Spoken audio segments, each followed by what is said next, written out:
Bombo Business News.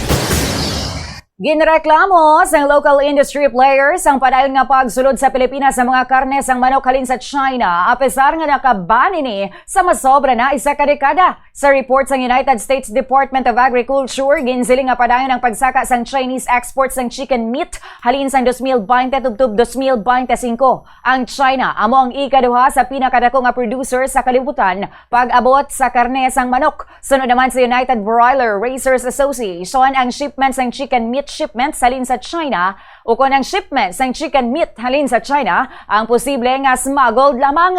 Bangod nga may banda nga ginpatuman halin pa sadtong 2014. Ginpahayag sini nga posible nga may loophole sa ban kag ginadeklarar nga luto na nga daan ang karne. Ini bangod sunod naman sa Meat Importers and Traders Association ang fully cooked o kung luto na nga chicken products halin sa China ginapasugtan rason nga may nagasaka nga exports diri sa Pilipinas. Matandaan nga gindumilian sa Department of Agriculture ang chicken meat halin China o kung halin sa China bangod sang outbreak sang highly pathogenic avian influenza o kung bird flu halin pa sadtong 2014.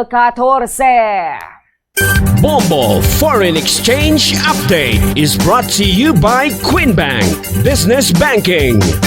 Kabombo ini nga exchange rate kan base naton sa closing transactions ang Bankers Association of the Philippines sa BOP kag sa Bangko Sentral ng Pilipinas sa BSP kahapon sang hapon. Mag-resume ang transaksyon subong aga. Sa ato nga reference rate, 60 pesos and 48 centavos ang baylo sang isa ka US dollar, 7 pesos and 67 centavos ang baylo sang isa ka Hong Kong dollar, 47 pesos and 13 centavos ang Singapore dollar, 16 pesos and 3 centavos ang baylo sang Saudi Riyal, kag 70 pesos and 38 centavos ang baylo naman sang isa ka euro.